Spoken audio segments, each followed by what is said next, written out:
What is up, guys? It is Quinn here back with another video, and today I'm going to be talking about 5 running back sleepers that you guys should be targeting in your fantasy football drafts. So I feel like, people have different definitions of what a sleeper is. Some people may think it's a running back going in like the 14th, 15th round. For me, I'm going to define a sleeper as someone going in the triple digit picks. So basically pick 100 or later. I just feel like this is a nice balance between someone who can actually provide something in your lineup, but also someone who's not super heavily drafted. They're not going in like the 6th, 7th round. We're looking like 9th round or later here. So that's what I'm looking at for a sleeper. So I'm going to be going through 5 players, breaking down why I think they're solid targets this year and why they have some solid upside in your lineups. If you guys enjoy the content, you know the drill. Hit the like button, subscribe to the channel. That would help me out a ton.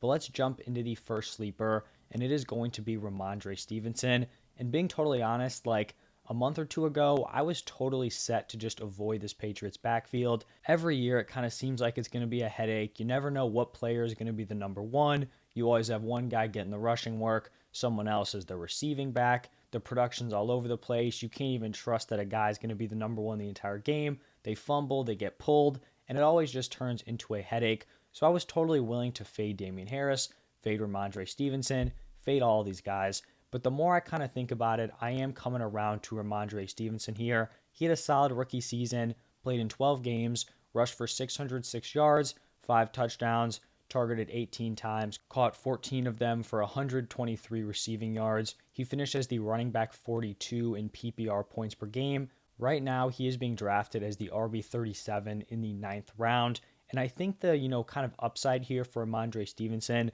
is that last year he was just a guy producing on the ground. The receiving numbers weren't anything special. They were third down backs who were locked in. They're receiving guys, James White. Then when James White went down, you had Brandon Bolden. Now you have James White, who's on the PUP list. We're not even sure he's ever going to play football again. That was a very serious injury. He's definitely on the older side. And then Brandon Bolden is now gone. So Rhamondre Stevenson has come into camp. The reports have been great. He has lost some weight. He's been working in on third downs. So if Rhamondre Stevenson can be that third down back, we know he has the ability to be an early down guy also.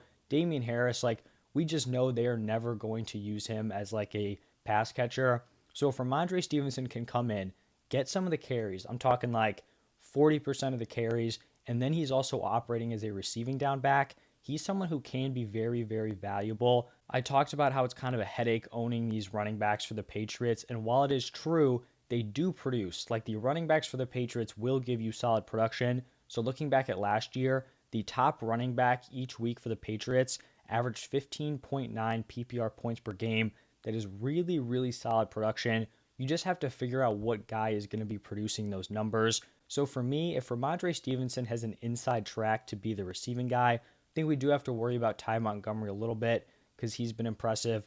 But if Stevenson is getting the receiving work, we know he's going to have some sort of role on the ground. So if he can combine those two things, I think it gives him a nice base.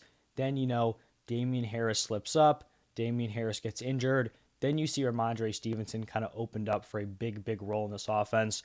So that is why I like Rhamondre this year. The second running back that I like is going to be Dameon Pierce.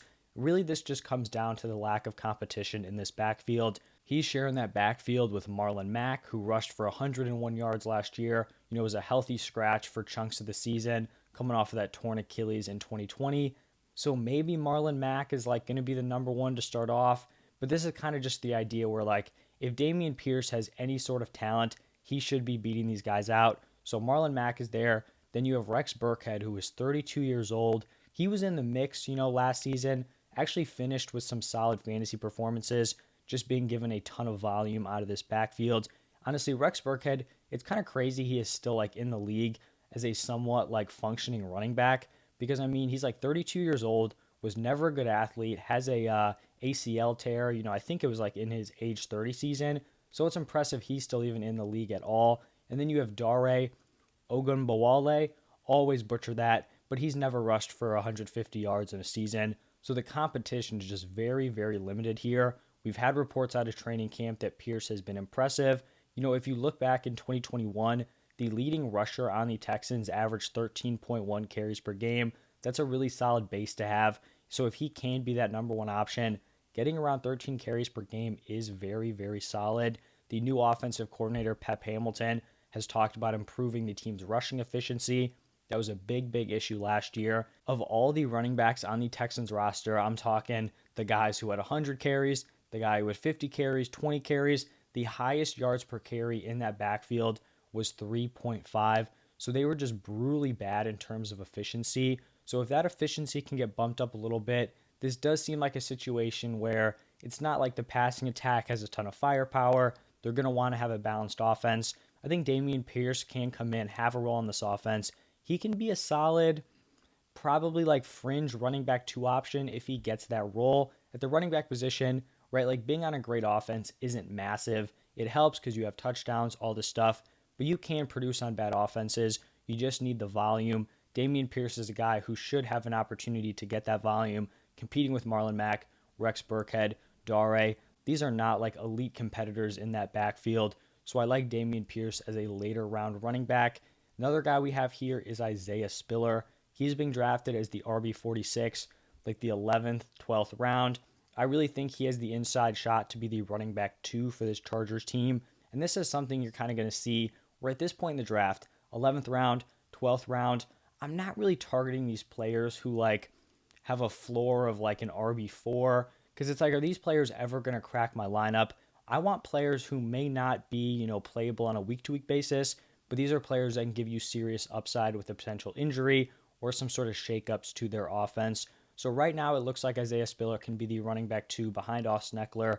He's been running with the ones as kind of like Eckler's backup, so the signs are definitely solid there. We saw Eckler see 300 opportunities last year. A big, big workload for someone who's not like a huge running back, doesn't really fit the typical like workhorse running back profile. Spiller has the solid size, 6 foot, 217 pounds, really impressive in college, rushed for at least 900 yards and caught at least 20 passes in all 3 of his college seasons. So Spiller definitely has well-rounded production. I'm not saying that Isaiah Spiller is going to come in here, compete with Austin Eckler to be the running back 1. That's not going to happen. Eckler's the guy. Eckler's the number 1. I think Spiller could come in, take some change of pace work, get some carries in between the 20s. Eckler's still going to be involved on the receiving work. He's still going to be involved in the red zone, all of it. I'm not super worried about Eckler, but I just think Spiller can carve out a little bit of a role, maybe get some work on the goal line. He is a bigger bodied back. And then if something happens to Eckler, right, the running back position is brutal, injuries are going to happen, then Isaiah Spiller steps up and could be a locked in like top 18 running back, top 20 running back. If he is like the clear number 2, we could be looking at an RB1 if Eckler does go down. A great offense, solid offensive line, just a really nice situation around him. So I think if you're drafting a running back 11th, 12th round, you should be taking a guy like Isaiah Spiller. Another guy you should be taking in the same range is Rachaad White. A lot of this is going to be a very similar argument to Spiller. Rachaad White has the opportunity to be the running back 2 behind Leonard Fournette. He's another guy who has a 3-down skill set, solid size, 6 foot, 214 pounds, a really, really strong athlete. He was one of my favorite running back prospects, going into the draft. So I really liked him. I still like him as a player. In his final college season, he played in 11 games, rushed for 1,006 yards, and then caught 43 passes for 456 receiving yards. So this guy is a legit pass catcher. He totally has that in his arsenal. He's been a standout player for the Bucs, in training camp. I've seen beat reports coming out about him being like a capable pass blocker, and I think that is actually one of the biggest things, because if you have a running back playing on 3rd down, if they can catch the ball, that's cool. We know Giovanni Bernard can do that, but Fournette got a lot of that 3rd down work, and that is because Fournette can be relied upon as a pass blocker. You don't want some running back who's going to sit back there, let Brady get blown up. You just cannot have it. So if Rachaad White can earn Brady's trust, if he has the pass blocking ability, I wouldn't be shocked if he starts to slide in on some of those 3rd down opportunities. And then obviously if Leonard Fournette goes down with injury, Rachaad White can step up and be an absolute stud, just like I think Isaiah Spiller can. So he's going to be the 4th sleeper running back that I'm targeting. And then the last one is going to be Ty Davis-Price. If you guys have been watching any of my mock drafts or like my draft strategy videos, I basically draft Ty Davis-Price as like my last running back in every single one of those. He's going to be drafted in like one of the final rounds of your fantasy draft. Depending on how competitive the league is, he may even go undrafted, like on some ESPN leagues, Yahoo, whatever. If you're in a more serious league, he probably will be drafted. but we saw him as a third round pick in the NFL draft. This is pretty solid draft capital for someone, even if you're someone who likes Elijah Mitchell. If a team is spending third round draft capital on you, they clearly want to use you in some role. So I still think Elijah Mitchell is going to be the running back one. Like when I'm hyping up these guys, Isaiah Spiller, Rachaad White, Ty Davis Price, I'm not saying they're going to come in and be the number ones on their team, but I do think, they have value in other places. So even if Elijah Mitchell is going to be the number one running back, the reports out of camp have shown that he is going to be the number one. I think Ty Davis Price could see some early down carries. He's a much bigger running back than Elijah Mitchell, so I think he could also see some goal line work. Ty Davis Price slots in at like 6 foot, 219 pounds. He's a big dude. When you're looking at this 49ers backfield, basically every single season you have a different running back slotting in as the number one option. So this is kind of just a backfield where, kind of similar to the Patriots, when a player is starting, whoever the number one is, they're going to put up solid production.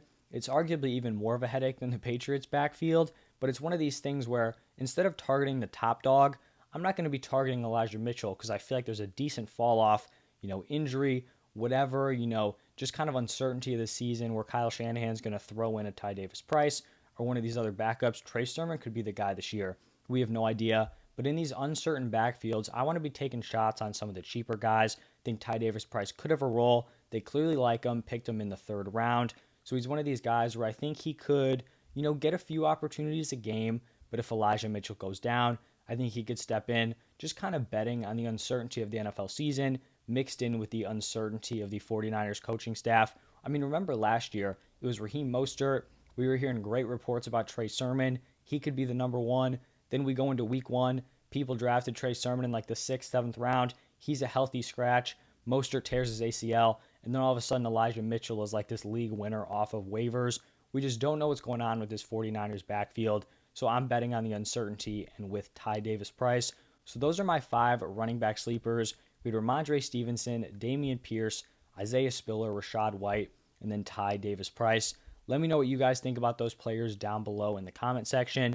I'll get back to everyone who comments. Over the next few days, I'll be doing sleepers for wide receivers, quarterbacks, and tight ends. I'll also be running through my draft strategy videos. So if you haven't seen it, I went through like the best draft strategy if you're picking in picks 1 through 4. I'll do 5 through 8 coming out, and then I'll go 9 through 12. So check those out. Stay tuned for all that. Thank you all for stopping by, and I'll see you in the next one.